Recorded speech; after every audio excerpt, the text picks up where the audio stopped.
Buenas tardes. Bienvenidos a este acto de la ruta de Unamuno a las montañas sagradas de Gran Canaria, en el que para la Real Sociedad Económica Amigos del País es un placer y es una satisfacción pues que hoy sean dos miembros de la Junta de Gobierno los ponentes. A mi izquierda nos acompaña José Luján, que va a hablar de Salamanca, Gran Canaria en 1910, y a la derecha José Luis Gago, que nos va a hablar de Unamuno y las negras cumbres del Yo. José Luján es profesor jubilado, tiene múltiples publicaciones, es un gran cronista y tiene cada 15 días nos regala una columna, Piedra Lunar, en la provincia, y es el creador de la ruta de Unamuno y es muy conocido como una persona digamos que se ha significado en su defensa del medio ambiente y del activismo cultural. José Luis Gago, doctor, arquitecto, profesor, titular de proyectos arquitectónicos de la Escuela de Arquitectura de Las Palmas de Gran Canaria, es premio de arquitectura Manuel de Orá, académico correspondiente de la Real Academia de Bellas Artes de San Fernando, director de la Escuela de Restauración Vivir Vegueta, miembro de la Comisión de Patrimonio del Ayuntamiento de Las Palmas de Gran Canaria y secretario del Centro UNESCO de Gran Canaria. Es autor de varios libros sobre la arquitectura de Miguel Martín, sobre el diseño racionalista de Juan Márquez, sobre la arquitectura moderna y canaria antigua. Ha estudiado mucho en nuestra arquitectura y no es cronista, pero siempre va con una máquina de fotos y no pierde detalle. Yo no sé, es una gran característica de no pierde un detalle, ¿no? Allí donde vayamos. Y bueno, sin más, vamos a empezar con la intervención de José Luján y adelante. Vamos. Buenas tardes, yo soy, como acaba de decir José Joaquín, a quien agradezco pues esa pincelada de tipo biográfico que realmente ayuda un poco a saber a ponerle cara y actividad a lo que es la persona que les habla, ¿no? ¿Por qué este Pepe Luján, que nació en Artenara y que estudió luego en La Laguna, etcétera, plantea la ruta de Unamuno en su momento? Ese es un planteamiento, es una inquietud una pregunta que me hago yo mismo, pero para que ustedes la conozcan. Yo nací arriba en Artenara, después ya me fui a La Laguna a estudiar, allí empiezas a leer cosas, etcétera, y te encuentras es decir, casi no de sorpresa, sino te encuentras, pero sin darle toda la dimensión a lo que significó la estancia de don Miguel de Unamuno en nuestra isla. Sabíamos un poco de una manera indirecta que había estado en Fuerteventura, etcétera, ¿no? Pero Unamuno, igual que Pere Galdós, fue un personaje polémico que creaba pues una fuerte inquietud en el ámbito donde se movía, y el hecho de que estuviera así en Artenara, pues a mí pues me sorprendía, y quise seguir escudriñando en su presencia en Gran Canaria, ¿no? En un momento determinado vi que el tema podía tener suficiente cuerpo como para presentar un proyecto, y con motivo de la celebración de la generación del 98, en el año 99 y 98-99, formulé un proyecto a la Dirección General de Cultura del Gobierno de Canarias. El entonces director general, mientras yo estaba allí exponiendo cuál era el propósito, etcétera, pues tenía delante un tocho así de documentos que estaba firmando, y apenas levantó la cabeza para mirarme. Bueno, yo dejé pasar el tiempo, y un día, estando en Artenara, don José Macías casi en contraposición académica a la persona que ocupaba aquella dirección general, me plantea: Pepe, estaba el alcalde de Artenara delante, dice: preséntame, él estaba recién llegado a lo que era el cabildo, dice: Pepe, vete por el cabildo y preséntame un proyecto. Yo digo: don José, cuando yo me pongo de acuerdo con el alcalde y vamos por allí y lo hacemos y tal. Y yo siempre me había quedado con la copla de que en Gran Canaria o en Canarias necesitábamos superar lo que es el turismo de sol y playa. Y entonces siempre tenía ese aguijón de decir: caramba, ¿y por qué no ponemos todos los aspectos del patrimonio o aspectos de tipo cultural sobre la mesa para intentar ir ofreciendo una alternativa al respecto? Sol y playa, muy bien. Sabemos todos de dónde vienen nuestros turistas, el frío que pasan y los ávidos que están de sol y de disfrutar el paisaje marino. Pero también los políticos siempre se llenaban la boca planteando que había que cambiar el estilo del turismo y para que conocieran nuestro entorno y tal. A la semana siguiente estábamos, el alcalde de Artenara y yo, en el despacho de don José Macías, presentándole el proyecto de lo que era la ruta de Unamuno. Se lo explicamos y me dijo: ponte en contacto con tal técnico, etcétera, etcétera, y a partir de ahí se formuló lo que es esa ruta que de una manera humilde ofrecía una alternativa a lo que podría ser Todos sabemos que el empresariado del sur no deja salir a los turistas ni a tomarse un café fuera de su ámbito. Es decir, casi que había que luchar o que las propias instituciones apostaran por este turismo que ahora mismo se está como desarrollando algo más, pero todavía sigue siendo un tanto difícil de romper esa dinámica que hay. Pues nada, ni cortos ni perezosos, etcétera. Al cumplirse el centenario de la generación del 98, que ustedes saben que celebra lo que es el paisaje, sobre todo, etcétera, ¿no? Pues planteamos, el Cabildo lo apoyó, 3 hitos fundamentales y tal. Nos reunimos en el Cabildo, los alcaldes de los municipios de Teror, Tejera y Artenara, en una amplia rueda de prensa, etcétera, etcétera, y se formuló lo que era la ruta de Unamuno, que se inauguró en febrero del 99, justamente el siglo, al cumplirse el siglo de la generación del 98. La generación del 98 significó para la cultura española un mirar hacia el entorno. ¿En qué sentido? En que se había producido la pérdida de las colonias americanas, Cuba, la guerra de Cuba, etcétera, ¿no? Y de buenas a primeras los escritores se quedaron diciendo: ¿y ahora qué? Ante esta crisis, que fue una gran crisis moral que se sufrió en España, es decir, ¿y ahora qué? Solo nos queda Castilla, solo nos queda el alma del paisaje para nosotros poder y conocer España en todos sus rincones y en todas sus dimensiones. Con ese planteamiento, la generación del 98 renace o plantea cuál va a ser su actitud, y todos van a conocer los rincones, los pueblos, las aldeas, a patearlas, y decían que, así en plan muy sintético, que para conocer el país hay que conocer, para amar al país hay que conocer su tierra, sus paisajes.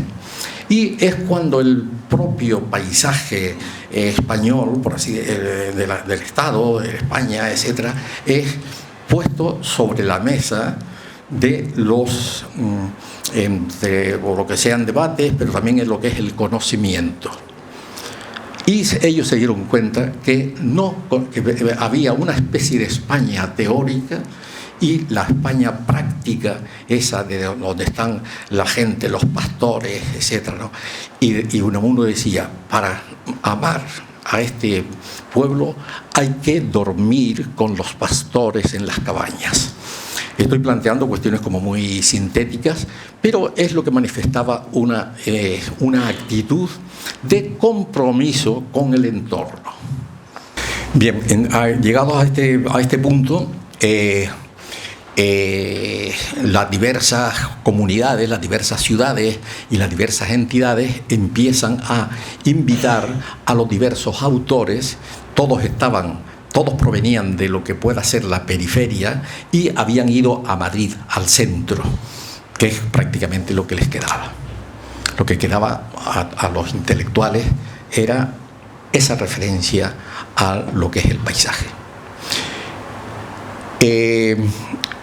Este conjunto de escritores, que es Vauban, que es como se llama, que es Baroja, Azorín, Maeztu, Machado y Unamuno, pues se aglutinan, se unen, se buscan, por así decirlo, y se constituye lo que es, a posteriori por parte de los críticos, lo que es la generación del 98, de la cual Unamuno es el líder, por así decirlo, el alma espiritual de ese, y donde plantean en las reuniones que tienen pues esos principios y esos deseos de regenerar la patria. Y en las diversas ciudades invitan a los autores a dar charlas regenerativas, etcétera, aprovechando pues algunas actividades culturales que se hacían en los pueblos. En este sentido, Argentina, Buenos Aires, y en algunas ciudades sudamericanas se había creado el estilo de participar en las justas florales o en los juegos, lo que se llamaban los juegos florales. ¿Y qué son los juegos florales? Para incluso responder a una de las personas que nos hacían la pregunta. El juego floral es unas justas poéticas, un concurso literario que se convoca en una ciudad, será un premio y se acompaña de una persona que pronuncie pues una lección de tipo significativo. Siempre se busca una persona de determinado peso. Y en este sentido, pues Unamuno se había convertido por su formación humanística y universitaria en un líder en lo que pueda ser, una referencia en lo que pueda ser el mundo hispánico. Y era constantemente invitado a dar charlas. Pero Unamuno no era cualquiera. Unamuno no quería convertirse en la persona que le va a dar coba a lo que pueda ser la burguesía, ni a los propios ni las propias personas o entidades que lo habían invitado. Unamuno tenía una fuerza de tipo moral para plantear la problemática. Y él, independientemente de su egolatría, que la tenía mucho y había que verla en su momento también, es decir, sí, y tal, Unamuno planteaba lo siguiente: si yo voy ahí es para ir a provocar, a levantar las conciencias. Y ese era el principio que lo guió en las más de 20 charlas o participaciones en juegos florales o similares que se celebraron en las diversas ciudades de la península. Y entre ellos fue en su país, en su tierra, en Bilbao. Y estando en Bilbao, plantea la oposición a lo que es el nacionalismo vasco. Y allí, con un planteamiento en contra de la lengua vasca y de Sabino Arana y de todos aquellos líderes que habían precedido como personajes del nacionalismo, pues crea una gran polémica, de tal manera que la lluvia de tomates fue como muy sonora, los silbidos, el gritar a Salamanca, él estaba de rector ya en Salamanca, de profesor de griego, pero entonces en su propio país le gritaron, él no tuvo ningún tipo de restricción al respecto, y allí le gritaban como le decía. Y estuvo más de 8 minutos, bueno, los relojes son así tal, más de 8 minutos sentado en el escenario, impertérrito, recibiendo todo ese tipo de imprecaciones. A él tal vez le gustaba, porque así se convertía en el centro de la polémica, que él más o menos veía que tal. Pero también era justamente una conciencia de tipo ético, de tipo personal, de una determinada convicción, y también una cierta revancha, porque lo habían suspendido en 2 ocasiones para ocupar la plaza de griego en la universidad. Y por eso, cuando se presentó a la de Salamanca, sacó la de Salamanca y ya se quedó en Salamanca como profesor. Y luego ya fue rector, y con todo lo que ustedes puedan conocer al respecto. Entonces, ya tenemos, por tanto, a Unamuno, representante, líder de la generación del 98, rector de Salamanca y, vamos a llamarlo de esta manera, como una especie de líder, lo que ahora sería un líder mediático, de los que vemos en televisión con mucha frecuencia, en polémicas y boberías de esas y tal. Pues resulta que Unamuno mantuvo ese papel en todos los lugares a los que iba. Lo invitan cuando la sociedad entonces, a comienzos del siglo pasado, esa sociedad que estaba un tanto fragmentada empieza a cohesionarse a través de lo que son entidades. Aquí en Gran Canaria, por ejemplo, se crea el sindicato que surge en torno a lo que es el Puerto de la Luz, los trabajadores, etcétera y tal, y hay una Casa del Pueblo, y hay determinadas sociedades que participan en lo que pueda ser la construcción de la comunidad. Y aquí en Gran Canaria está en el puerto la sociedad El Recreo, que aglutina a los trabajadores y tal. Vean ustedes, ahí hay unas relaciones entre lo que puedan ser los sindicatos y lo que pueden ser las sociedades, y una sociedad creándose, emergente en muchos factores. Piensen ustedes que no tenemos lo que es ahora, es una sociedad totalmente diferente, en el sentido de que no tenemos, sí, hay sindicatos y con una conciencia de clase muy importante, etcétera, pero todos los elementos de dispersión, de diversión que hay ahora, pues eran distintos. Sociedades, muchos bailes, una actividad social bastante significativa, etcétera. Y entonces la sociedad del recreo, para fortalecerse, dice, pues vamos a organizar unos juegos florales y vamos a traer a una persona significativa. Apuntan 2 o 3 personas y entre ellos pues surge el nombre de Unamuno. Unos dicen que sí, otros dicen que no, republicanos por un lado y tal, con Franchi Roca a la cabeza defendiendo un poco esa situación. Total, que invitan a don Miguel de Unamuno a través de un personaje de Las Palmas de Gran Canaria que era frailesco, Domingo d'Oreste. Y Domingo d'Oreste es un joven estudiante, había terminado ya el bachillerato, como no tenía dinero para desplazarse a Salamanca, etcétera, pues se dedica a dar clases primero aquí en Las Palmas, en la capital, en academia y en el Colegio San Agustín, etcétera, etcétera, hasta un momento determinado en que se desplaza a Salamanca. Cuando llega a Salamanca es un universitario que va a estudiar Derecho y tal, con 27 años. Y conoce a Unamuno directamente. No es lo mismo tener 18 años y empezar a codearte con algún profesor, etcétera, que tener la madurez intelectual que tenía en aquel momento ya Domingo d'Oreste, frailesco. Y el acompañante en Salamanca, por la Plaza Mayor, por la universidad, por los diversos lugares, de una manera constante que le debía sus palabras, era Domingo d'Oreste, del cual es decir, que aprendió de Unamuno el codo a codo, el día a día, el respirar, conferencia donde quedaba en algún sitio, sí, a las clases, en definitiva, era como él perrito faldero, pero bueno, yo lo estoy planteando como una metáfora de esta manera, pero era muy loable su planteamiento de curiosidad.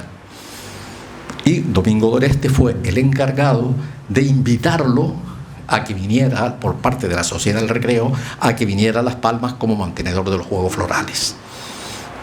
Entonces, escribe carta, dice tal, y entre otras cosas plantea: yo, si voy a esa, cuando dice esa es a esa tierra, a ese lugar y tal, es a provocar, a levantar inquietudes.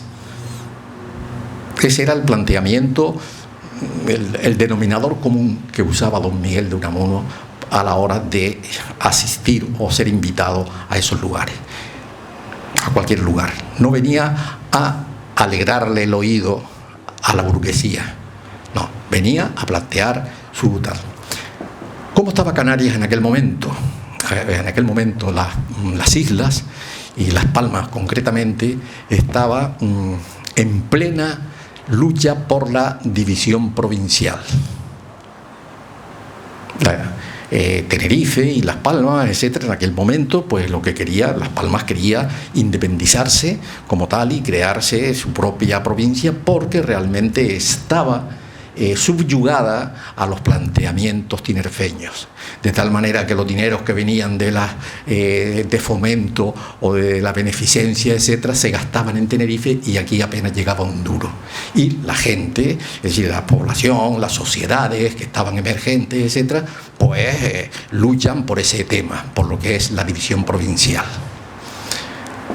Cuando llega Unamuno al Teatro Pere Galdós a dar la charla sobre los Juegos Florales, plantea en su discurso que lo que había que hacer es unirse para ser fuertes, y ese es un planteamiento distinto al que estaba en el ambiente de la sociedad canaria, de la sociedad gran canaria.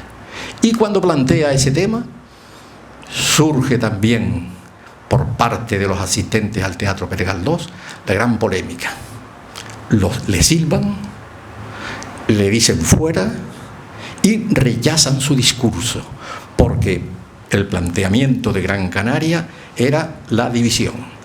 Y él decía que Unamuno había defendido, y defendía en sus artículos, que la patria tenía que ser unida, que estar unida para poder defenderse. ¿Por qué? Porque se venía de lo que era la división, la guerra de Cuba, lo que era la división hispánica, por así decirlo.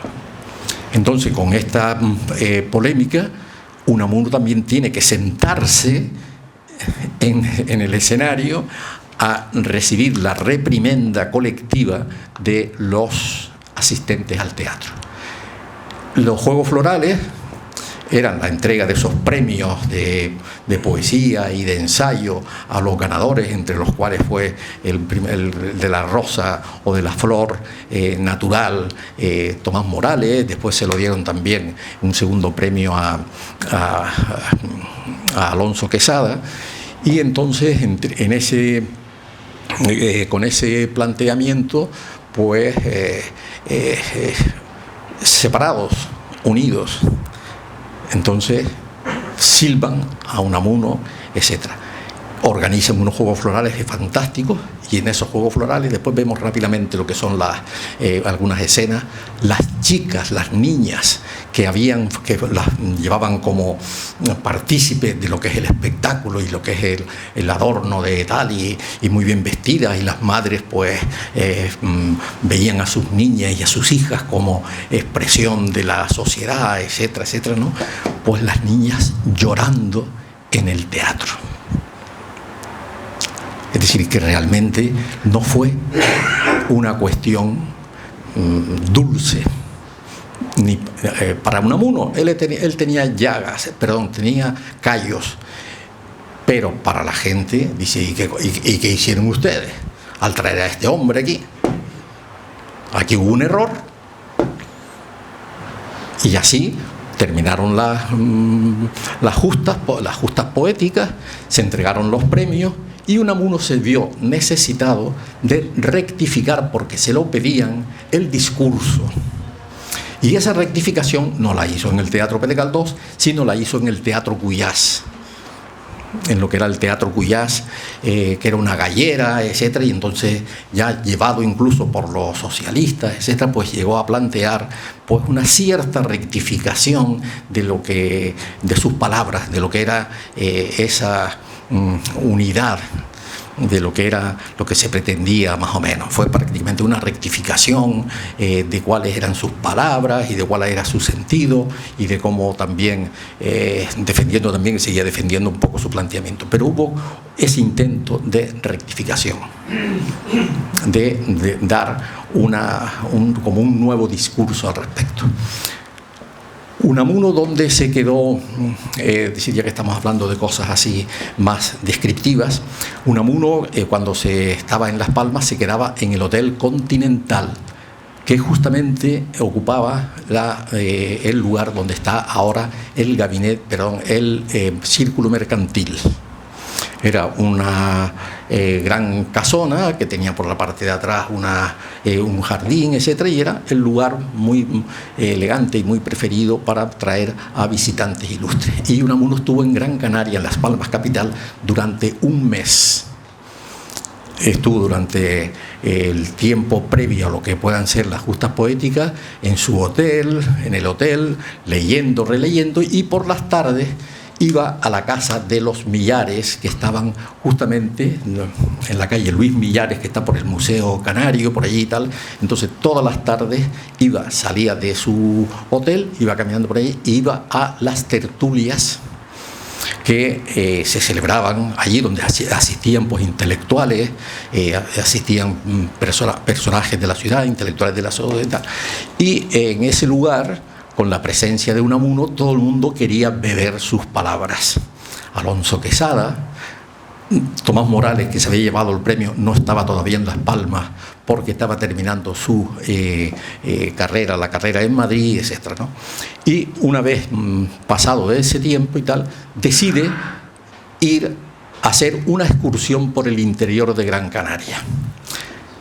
Cuando hace ese comentario en la tertulia de las tardes y tal, todo el mundo se echa para atrás. Y solo hay un jovencito, que es Andrés Macías Casanova, que es el que desea acompañarlo. Y lo acompaña. Es el que va en el cortejo. Trazan lo que es la ruta. La ruta es, primero, subir a Teror, allí quedarse en el Hotel Royal, que está donde ahora mismo está la Dulcería Benítez, era justamente ese lugar. Y allí iban y se quedaban, y eran igual que los diversos pueblos del norte de Gran Canaria, que llámese Teror, Moya, Firgas. No existía el sur como tal, sino en esos lugares, en esas villas, que hacía fresquito en verano, con el tema del alicio, etcétera, pues existían ese tipo de alojamientos de lujo. Él subió allí a Teror. En Teror tuvo contactos con un médico que era don Antonio Llanes, y tuvo unas polémicas por las tardes cuando él salía del hotel, donde estuvo 3 días, porque el doctor Llanes utilizaba unas técnicas y unas prácticas un tanto esotéricas para curar a los enfermos. Y él decía que realmente lo que había que plantearse son los temas científicos, y ahí es donde surgió esa cierta polémica con este señor. Y también conoció a don Manuel Acosta, abuelo de Elenita Acosta, que está dirigiendo la Casa de Colón. Entonces decidieron, en el trazado de la ruta, pues él quería subir a las cumbres. Y de hecho cogió el caballo, 2 caballos, y subieron por el camino de Herradura, el camino real, a Valleseco. De Valleseco siguieron hacia arriba, no hasta la Cruz de Tejeda ni a Tejeda, sino a lo que es la degollada de las Palomas, que es donde confluye el camino que sube desde Valleseco hacia allá. Y después desde allí, desde la degollada de las Palomas, se sigue el camino real, y se llega hasta Artenara. Él, por supuesto, ante ese mundo, se lleva una gran admiración. Y Unamuno quería subir a las cumbres porque siempre en su cromosoma interno tenía eso de subir, de estar en lo alto, de dominar las cosas desde un punto de vista, ya sea geográfico o intelectual. Y por ese motivo va a las cumbres. Hace una descripción, no sobre la marcha, sino después ya lo escribiría cuando llegó a Salamanca con más sosiego, o en el hotel, etcétera y tal. Y ve el Teide a lo lejos, ve tal. Pero Unamuno llega y no describe, no dice el Roque Nulo, el Ventaiga, la degollada de las palomas. Es decir, que no describe las cuestiones de tipo que conocemos todos, que son como identitarias nuestras. Unamuno viene cargado con la mochila intelectual, la mochila de su formación humanística de profesor de griego, de conocedor de la mitología, y entonces plantea cómo habría de ser la convulsión de estas rocas, esa lucha de Vulcano y Neptuno a la hora de formarse la isla. Está hablando de Vulcano, está hablando de Neptuno. Son elementos, igual que siempre se dice que la mitología, los dioses y los mitos es lo universal. Si se llega a plantear el Roque Nublo, la higuerilla, el espinillo, no sé qué, se hace una descripción como aparentemente folclorizante. Y lo otro es una descripción universal. ¿Qué es lo que pasa, por tanto, en esta interpretación? En esta interpretación está Unamuno, nos enseña a ver el paisaje, describe el paisaje desde el punto de vista de la mitología, de la cultura, de lo universal, cosa que hasta ahora, hasta en el siglo XIX, lo que se hacía con respecto a la pintura, a las descripciones, eran cuestiones como muy folclorizantes, por llamarlas de alguna manera. Ya lo decía incluso nuestro poeta Pedro García Cabrera, cuando desarrolló toda su poética y su reflexión sobre el entorno, decía: no quiero que se hable de los sombreros de paja, no quiero que se hable de las cuestiones estas como muy domésticas. Tenemos que subir el nivel de la reflexión en nuestro entorno, en la interpretación de nuestro entorno. Por tanto, yo les digo a ustedes, y es la conclusión que también he ido sacando de todas las cosas de Unamuno a medida de las interpretaciones sucesivas de todo esto, pues que Unamuno lo que hizo fue enseñarnos a ver el paisaje. Esa es la gran lección de Unamuno. No quiero ni he pretendido en absoluto en estas intervenciones, independientemente de que lo haya estudiado en la carrera, en las lecturas, en los currículum cuando tenía que explicarlos y tal, los aspectos ideológicos que no son del todo fáciles. Unamuno, desde el punto de vista del planteamiento ideológico, es una piña de contradicciones. Por una parte existencialista, después religioso, después amante angustiado por el tema de la muerte. Todo eso son charlas de contenido y tal. Es decir, en el aspecto del paisaje es lo que yo he querido pues remarcar un tanto estas cuestiones. Podría hablarles muchas cosas, como fue, por ejemplo, el centenario de la ruta de la presencia de Unamuno en 1910. En el 2010 se celebró en Gran Canaria el centenario de aquella visita memorable. Se celebraron más de 35 charlas, actividades, etcétera, en los diversos pueblos, porque de alguna manera todos los había tocado. Había tocado Moya, Valle Seco, Artenara, Tejeda, y en todos estos lugares, porque siempre se plantea que la actividad cultural está centrada en Las Palmas capital, entonces lo que en ese caso yo personalmente aproveché como organizador de todo esto la necesidad de llevar este contenido a los pueblos. Y en los pueblos, allí pues se trasladó, se comunicó a la gente el significado de lo que yo estoy diciendo, el paisaje, el entorno y estas cuestiones. Si no llega a ser así, todo se hubiera quedado en las 4 fotografías en torno a la casa de Colón, la oficialidad, etc. Y aquí entramos en los aspectos populares. Casi 30 intervenciones. Unos libretos se editaron, y, bueno, les digo que intervino, por ejemplo, Paco Reyes, intervino José Luis Gago, de los que están presentes aquí, pero así, pues, diversos intelectuales desarrollando algunos aspectos de la obra de Miguel de Unamuno para divulgarla, ya sea la Casa de Colón, ya fuera la Casa Pérez Galdós, ya fuera el parque el huerto de las flores de Agaete.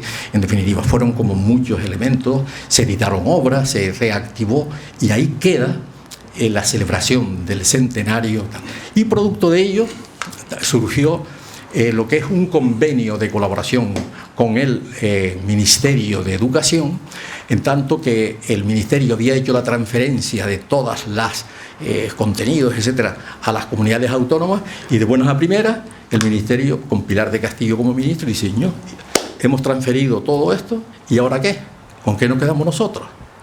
Solamente con Ceuta y Melilla para controlar los currículums, porque todo lo demás había sido planteado a nivel de las diversas comunidades. Continúa el tema, si el 25% para arriba y para abajo y tal.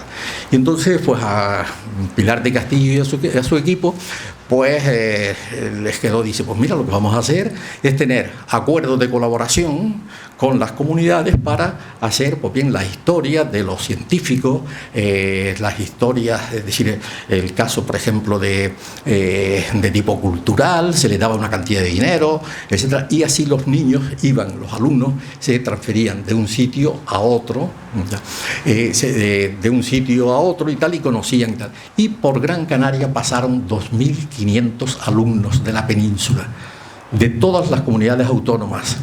Previamente habían trabajado lo que es la ruta de Unamuno, ¿cierto?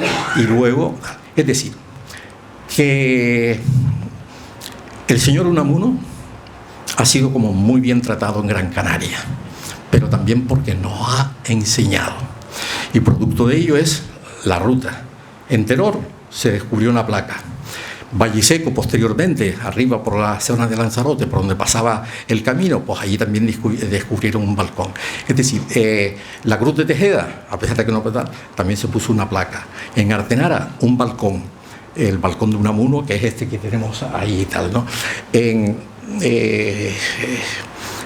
otros municipios, como puede ser el propio Agaete, etc., ¿no? Es decir, que se dejó una huella, se plasmó pues una referencia de esa estancia con el fin de darle el valor que incluso en un momento determinado en la propia Consejería de Educación que yo estaba en aquel momento es: Pepe, nosotros somos una consejería nacionalista, ¿por qué se trae a una persona de fuera? Así se llegó a plantear también, es decir, que constantemente eran esas lecturas así, echando pulso respecto a los temas relativos al personaje. Les agradezco la atención y les pido perdón por haberme extendido un poco más, ya que la información que le va a dar José Luis es más valiosa que la que le acabo de dar.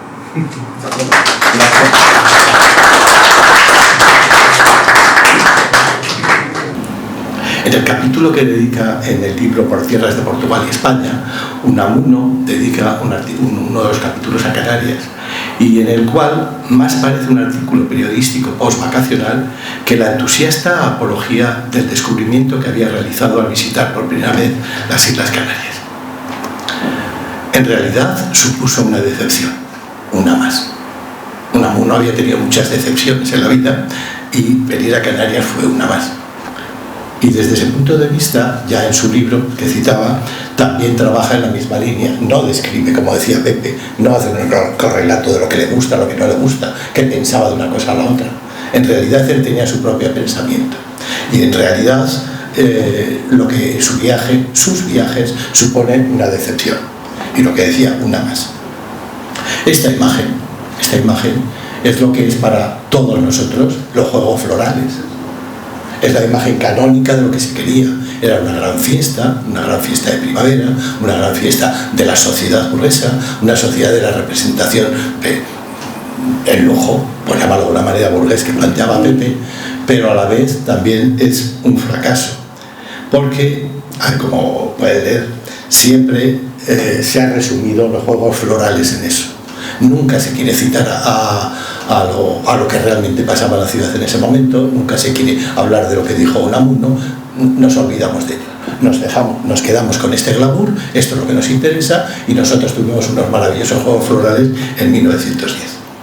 Yo, en realidad, como unamuniano, he hecho una mirada tangencial y he ido a Tenerife a ver lo que ponían los periódicos. Y ahí, como pueden ver, se lee que el señor Unamuno, dejándose llevar por su fogosa imaginación o del espíritu de la originalidad que caracteriza a los grandes hombres, se sintió frecuentemente de los moldes, de los moldes que le circunscribía las circunstancias que determinaba. En el calor de la improvisación, soy más alto que la pantalla y me salgo rosa, tengo que agacharme para el las circunstancias determinadas. En el calor de la improvisación, el ilustre rector de la Universidad de Salamanca penetró por senderos que no eran los más apropiados al acto y al lugar. Unamuno no dijo lo que la gente quería oír, lo que se esperaba de un invitado. Él fue fiel a sí mismo. Seguían en Tenerife diciendo: pues señor, a lo que parece, las manifestaciones del señor Unamuno no han satisfecho las aspiraciones del pueblo de Las Palmas en cuanto se refiere al ideal divisionista. Fue una gran decepción. Ya no era una decepción, era una gran decepción. Hasta en Tenerife se hacían eco de que habían sido frustrados traer a ese personaje porque su único objetivo era apoyar la división, y el caso es que Unamuno no lo hizo. El texto del libro no hay que leerlo en clave descriptiva ni paisajística ni loativa. Hay que hacerlo desde el reconocimiento del contexto del territorio, es decir, en cuanto a una visión contemporánea de los factores que intervienen en la conformación del medio. En cuanto intelectual, siempre se posicionó respecto a algo, y ese algo en Las Palmas de Gran Canaria en 1910 era la división provincial. Para entendernos mejor, propongo deconstruir, que es una manera de reconstruir el nombre del filósofo y transformarlo en un insólito paisaje. Una M1, una cordillera con una doble cima everística y dos barreras anamórficas de contradictoria morfología y género. Una M1, otro paisaje distinto. Si cambiamos las tipologías, cambia el paisaje. M de montaña, M de camello. Es decir, el paisaje lo adapta a sus intereses. Él es una, él es M, él es la montaña, él es el camello o cualquier otro elemento que le interese. Si hacemos desaparecer la M, el uno y el una es lo que domina. Es decir, la contradicción, la idea de un intelectual que quiere expresarse, quiere pensar y reflexionar todo lo que hace. Este nominativo ideograma paisaje lo es en buena medida del personaje, pues solo él se puede recomponer, solo sobre él se puede recomponer el cruce de meridianos que sirvieron de trasfondo a las dos visitas que realizó a Gran Canaria. La primera de un mes de duración para participar en los Juegos Florales y la segunda de 10 días cumpliendo un destierro.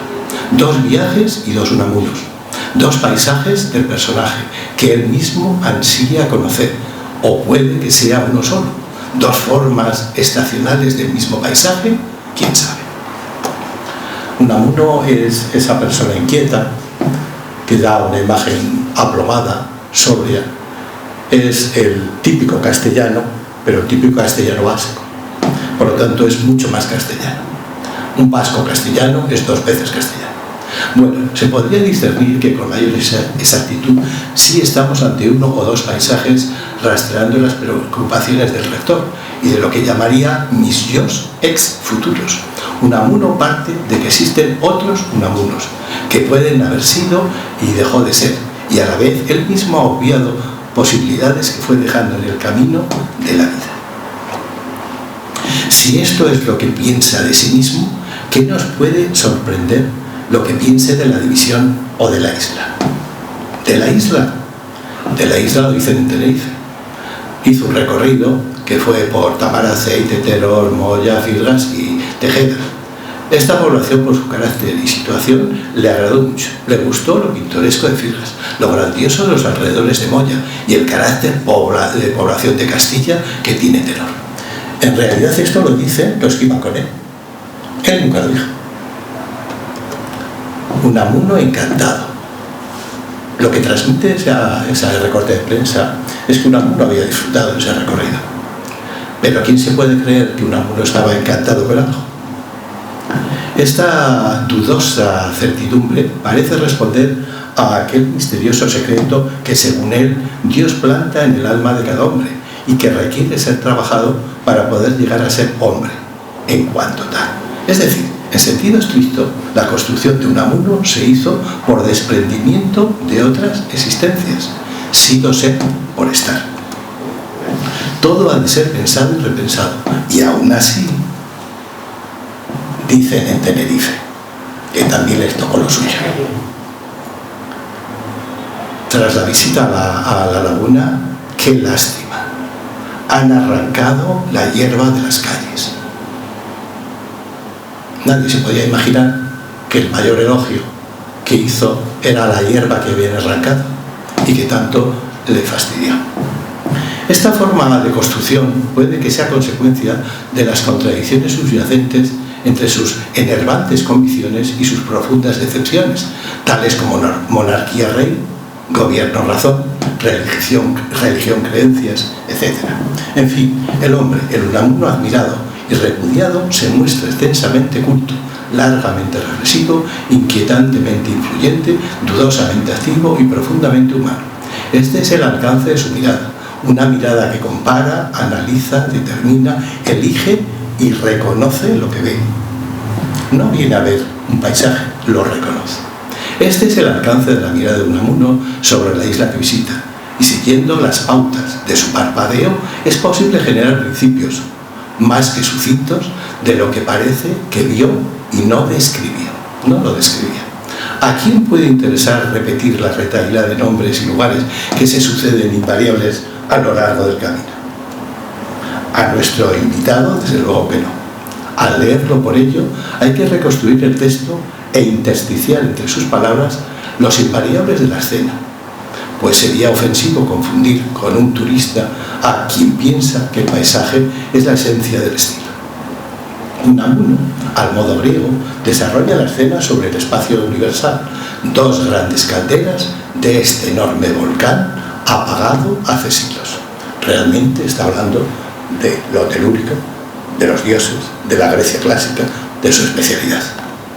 Un fondo sobrecogedor que parece haberle impresionado hasta desinteresarse por la ciudad y considerar que solo aquellas negras murallas de la gran caldera producen emociones que afectan al espíritu. Y en esta afectación es donde radica el gran descubrimiento paisajístico que hace el gran filósofo. La afectación la define como arado del espíritu, de su espíritu, y la pregunta surge inmediata: ¿cómo puede ser que a sus 46 años unas negras murallas le produzcan tal conmoción? Está claro que no necesita describir las geografías, las geologías, los accidentes topográficos, los recovecos y las cimas insulares, para que todas ellas se hayan convertido en la experiencia mística que eleva a todo poeta al Parnaso de la inspiración. ¿Quién se atreve a decir que Unamuno no describió el paisaje de Gran Canaria? Este Unamuno es el gran personaje de la cultura española, que aún tiene pendiente de escribir el sentimiento trágico de la vida, la agonía del cristianismo, el Cristo de Velázquez, Niebla, Abel Sánchez, la tía Tula o mismamente Fedra. Por lo tanto, el arado del que habla forma parte de la pródiga siembra de su más profundo ser, el unamunianismo de uno de sus dioses, de aquel que terminó eligiendo ser. El paisaje de Gran Canaria forma parte de la ingencia espiritual de Unamuno, como lo es de cuando nos vemos inmersos de forma activa en la salvaguarda de un estilo que es esencial.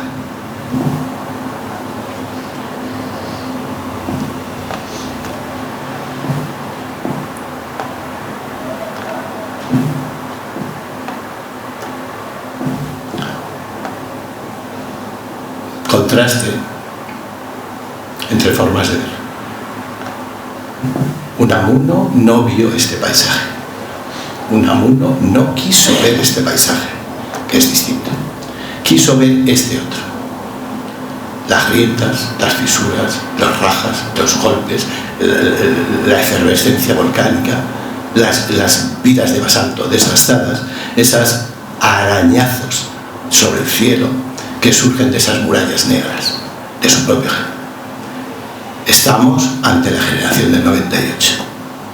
La generación del 98, que desde Goya genera un nuevo sentimiento, no en el 98, sino desde mucho antes, pero que también prosigue con Solana, prosigue con Guernica, Picasso, con Saura y los retratos de Felipe II, con nuestro querido Millares y la tumba de Felipe II. Y evidentemente, frente a un paisaje como este, que nos puede asombrar a todos nosotros, incluso hoy, en realidad, él no ve eso. Él no quiere ver eso. Él quiere fijarse solamente en el círculo aquel. En el círculo aquel donde se está fraguando la arqueología del siglo X, 5 siglos después, 1000 años después. Es donde acumulamos nuestras basuras. Al lado del paisaje más bello de Gran Canaria tenemos las mayores escombreras, donde tenemos acumulado todo eso. No hay que ser Unamuno y ser pedante o ser polemista. Es ver con sus ojos. Simplemente es ampliar el zoom de la imagen anterior a la imagen esta, es simplemente mirar hacia la esquina y aumentar el objetivo. Acercándose se ve esto. Y esto tiene su sentido. Porque a todas estas imágenes que nosotros consideramos canónicas y que son tan amables, según nos decía Pepe, evidentemente hay algo que objetar. Y es que todos nuestros paisajes están acotados, delimitados y antropizados de esta manera. El paisaje es el espacio libre que queda entre dos carreteras. El paisaje es el espacio abandonado que hay entre dos carreteras. El paisaje es el espacio que hasta ahora nadie ha querido utilizar. El paisaje es el espacio inexistente entre la realidad y el sueño. Por eso no es necesario mirar el paisaje. No es necesario. En realidad lo llevamos dentro. Unamuno se lo trajo puesto, lo traía de casa. El paisaje es un espacio inexistente entre la realidad y el sueño, que Unamuno lo concibió dramático como la naturaleza, bello como la fragua de Vulcano y hermético por inalcanzable. Por inalcanzable como la Arcadia. Siempre tenemos en la cultura occidental el mito de la Arcadia. La belleza, la naturaleza salvaje y el hombre disfrutando de toda ella. En otra parte de nuestra cultura tenemos a Adán agitado por los elementos. También tenemos, a través de Masaccio, la expulsión de ese paraíso o de esa maravilla arcánica que era el paraíso cristiano.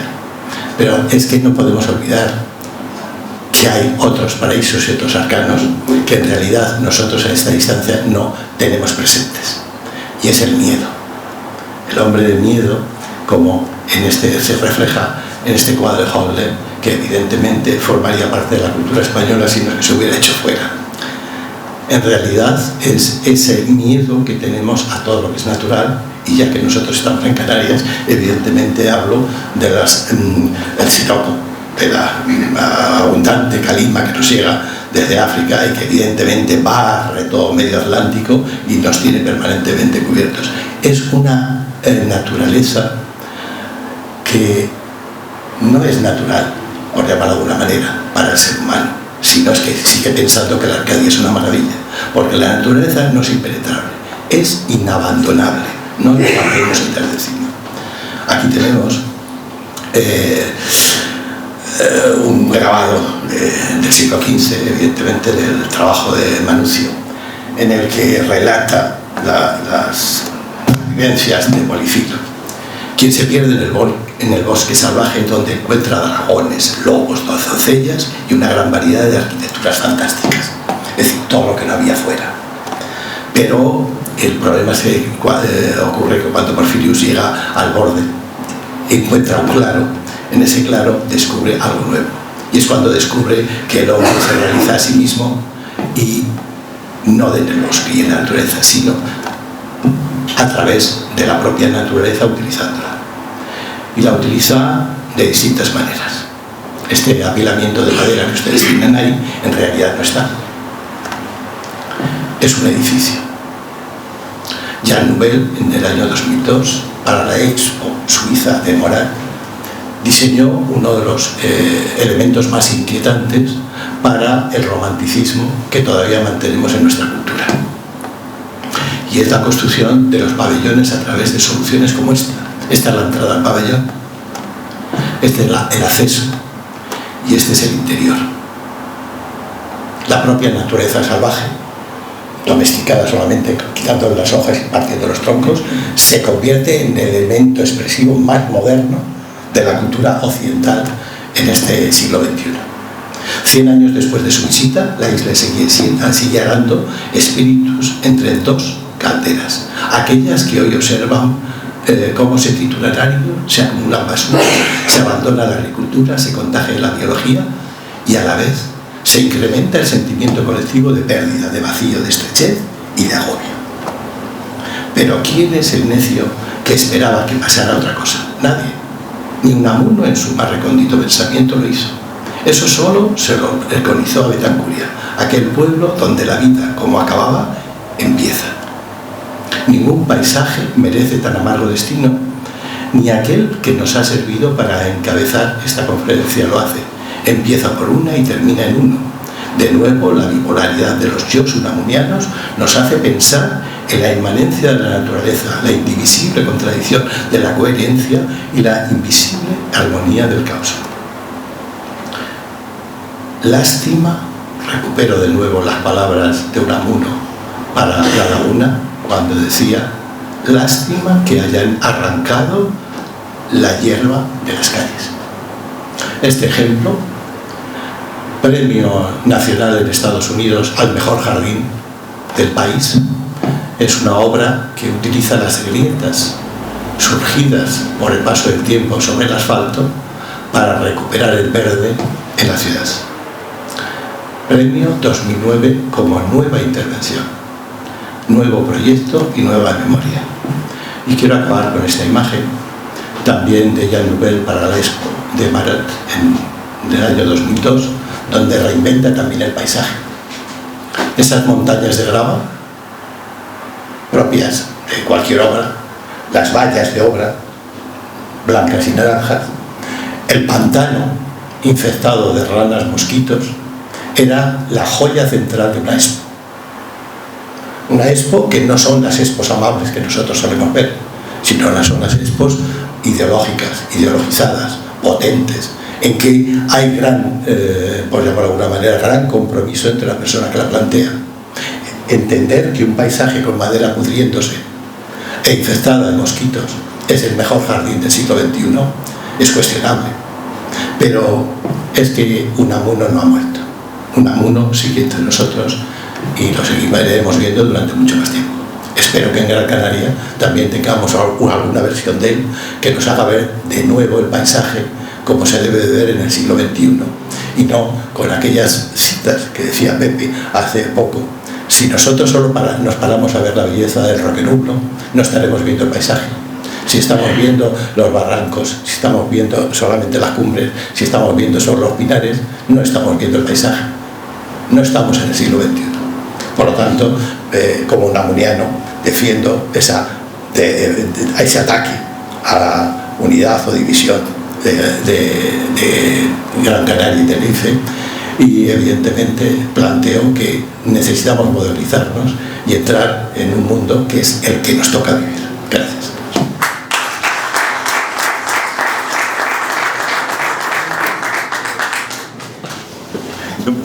Bueno, muchas gracias Pepe, Luján, y muchas gracias José Luis Gago por estas intervenciones.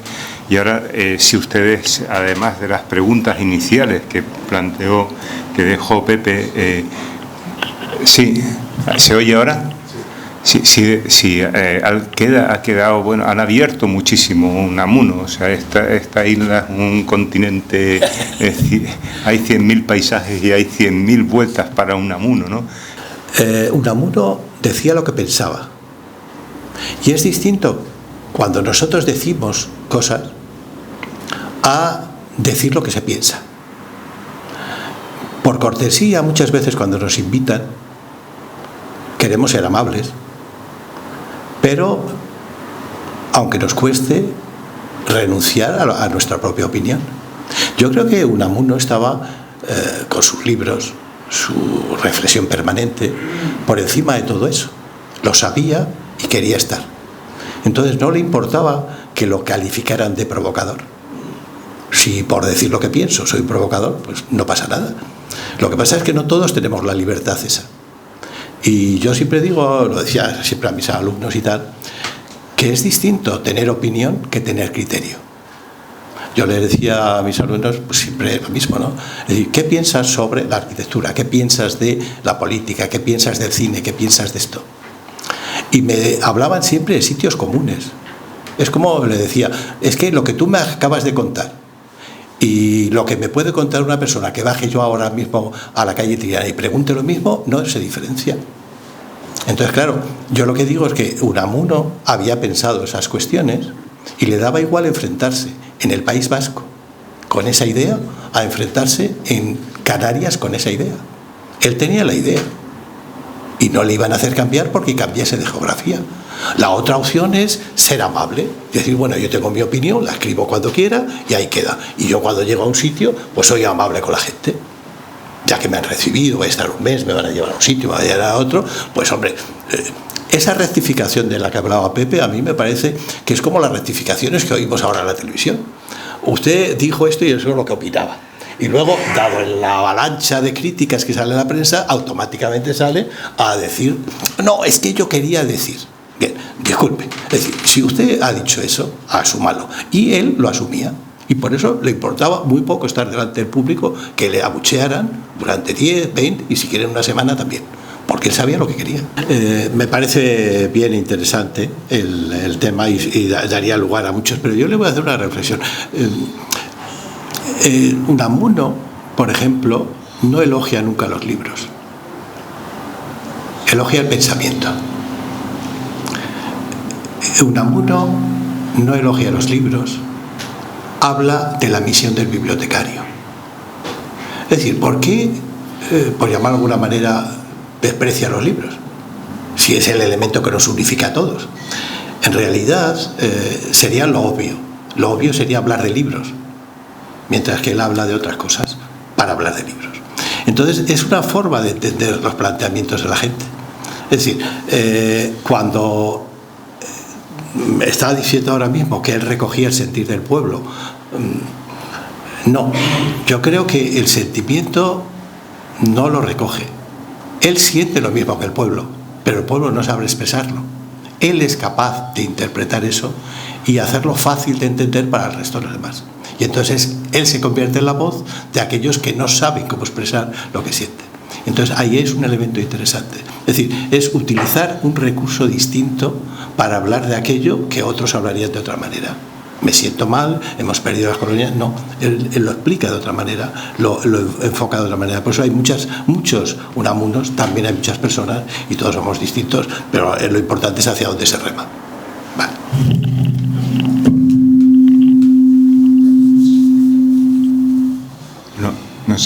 No sé si hay alguna pregunta más, pero nos hemos extendido. Sí. No, que nos hemos extendido. Sí, no.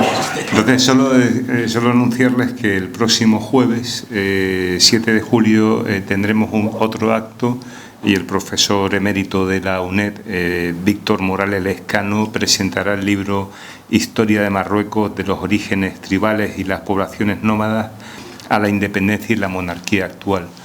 Y sin más, pues les agradecemos mucho su presencia hoy aquí y buenas tardes. Gracias.